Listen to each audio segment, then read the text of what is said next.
All right. Anyway, Martin. Okay, so you're projecting with the nice biochemistry stuff. Yeah. Um.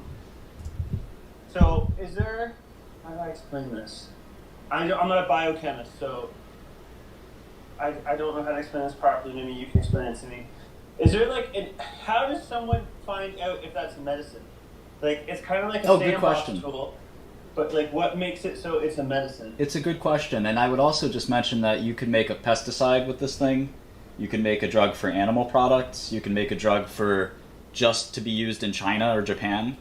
You can make, so there's a lot to this that's more than just making a medicine for the U.S. So it's any chemical, really, to be simulated. But anyway, the point is, once you do a simulation, just like GM might do a simulation of their car with Autodesk, they then have to actually build the car, right?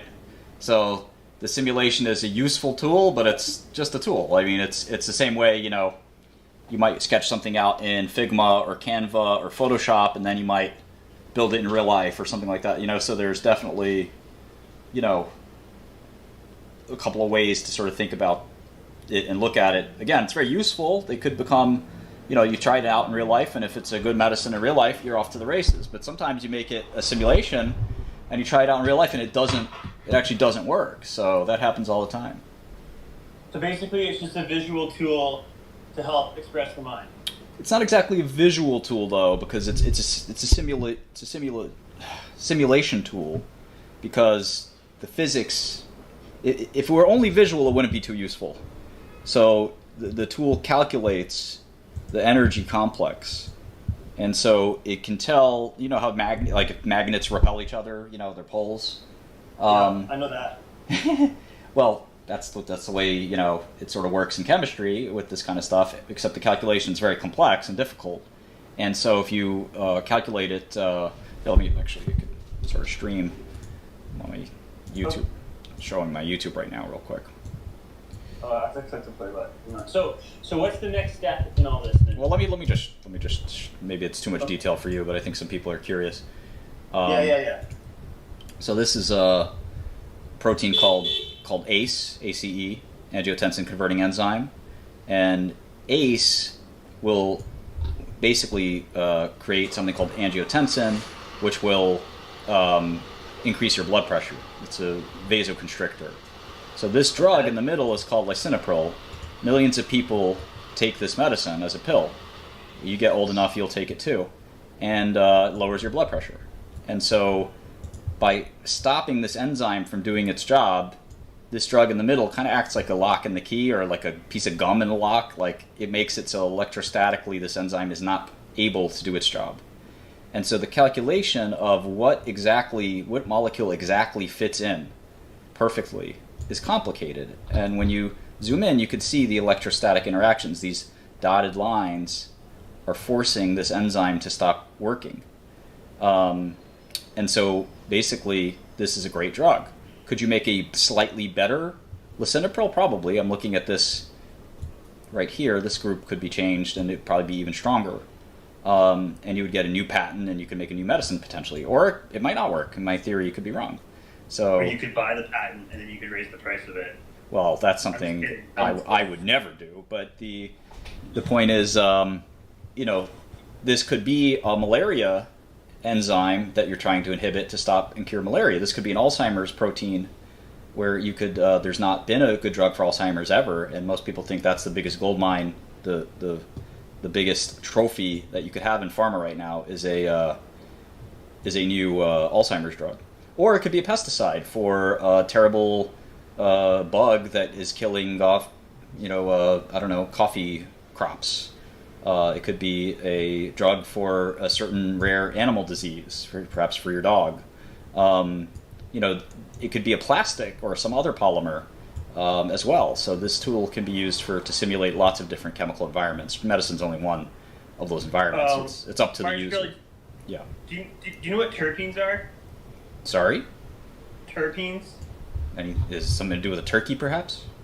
No, terpenes. Terpines. Terpenes. No, I don't know. What is that? What is that? Okay, It's like, well, I don't know if I can talk about it right now. Put me on. But I know what terpenes are. and I'm just trying to figure. Well, Quest, you explain it to him. Then Oh, terpenes. Oh, the chemical series. Terpene. Yeah. Yes. Yeah. Cannabis related. Yep. Yeah. Can I use it for that? Yeah, no, it's absolutely.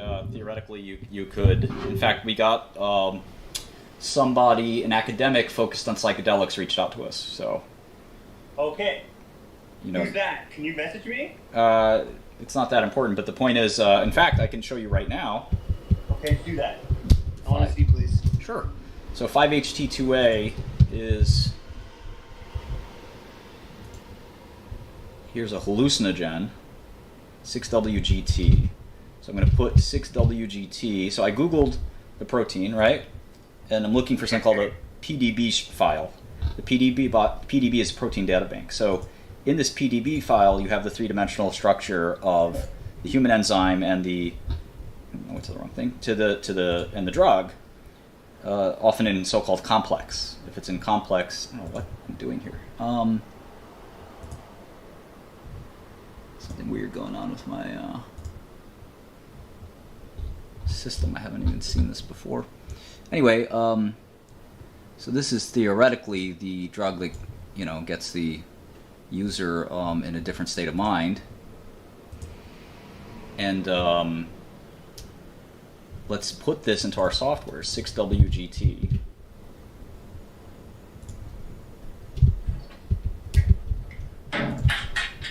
So I have to come up with our... Okay, so here it is. It pulled it up from the PDB file. And we actually should have imported the molecule. There it is. And so this molecule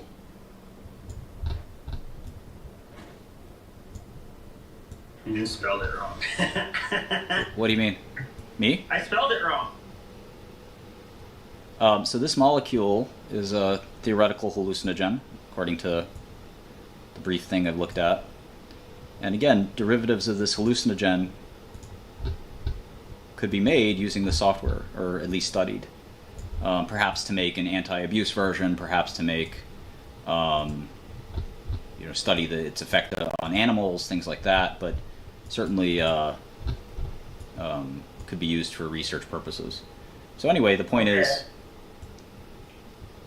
yes, you can model any biological system. Damn.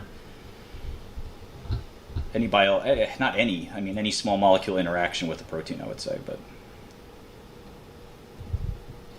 in PDB you can search for, in PDB, whatever co-crystal you'd like, to see if you can model it molecularly. And again, just the modeling alone, the visualization wouldn't be useful. What you do with our software is you run a screen where we can automate the processing of millions or even billions of molecules to see if that if a random new molecule from our list will fit. You never know which molecule might actually fit. So since you came, since you're in prison and stuff, do you know that well, I don't know how it works exactly, but the definition of bipolar 1 and bipolar 2 has been increased to bipolar 3 and bipolar 4? Yeah, I don't pay too much attention to that stuff, but yeah, I understand. So I've been messing around with some cannabis products and reading and learning about terpenes, and I'm trying to figure out if there's a whole thing about it, and that's why I'm interested in this right now. Well, good luck with your research and stuff. I think it's Did you are you using a standard force field that's a shared one, or did you develop something new for doing your calculations and stuff? Yeah, we're using Autodoc, so we're gonna make it so that we're definitely gonna make it so that you can provide your own or use a bunch of different ones. Mm-hmm. So the main the value proposition is the distributed computing and making it more affordable people to run their calculations and hopefully a better interface too. Mhm. I actually interviewed at Chemical Computing Group last week. Mo? I went to the office, and I saw it was so cool, like such a cool application, and it's cool. Like, they have their own programming language and all like, these plugins to different systems. Really cool company. I like Mo. I really hope they hire me.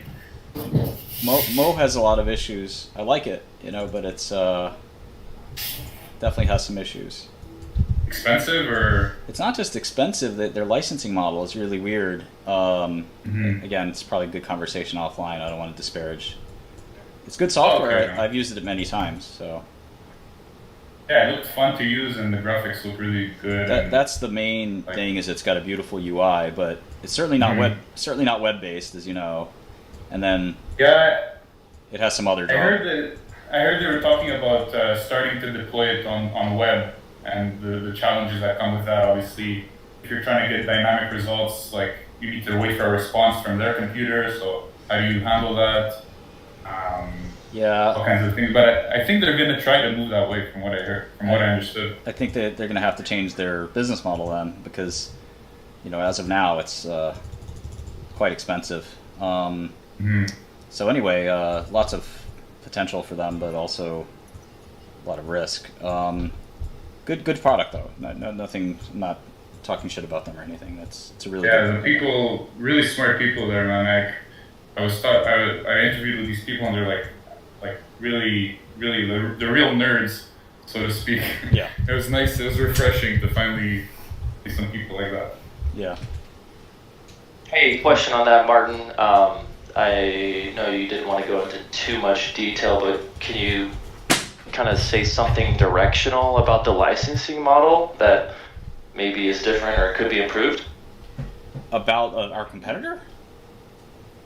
Yeah. That's correct. You want me to talk about another software company's business? Sure. I mean, do that regularly here, right? I mean, yeah. It could be free. That could be a good start. Yeah, open source all the way. Let's go. I mean, it doesn't even have to be open source. Just free is fine. I love freeware. Yo, I got a question. I think Schrodinger has a better approach to licensing, and how they get a commission if certain drugs reaches the market, they get a percentage. Yeah, it's that kind of arrangement. Pretty nuts if you think about it. All software is free when you're a pirate like me. I got a question about... This thing is a free lunch. You're paying for it one way or another. No, I'm not. Don't trust those binaries. There is such thing as a free lunch. You, sir, have clearly never been dumpster diving. You're taking legal risk. How about that? You're also taking risks that you're going to get hacked. Dumpster diving, you're taking the risk that you jumping in the dumpsters and think you're a jerk.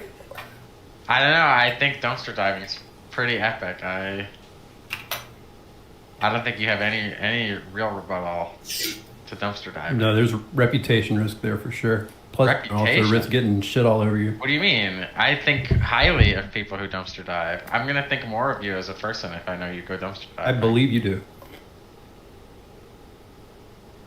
So with pharmaceuticals, like you know how like antipsychotics, for example, they'll have fluorine atoms on them. I guess like why?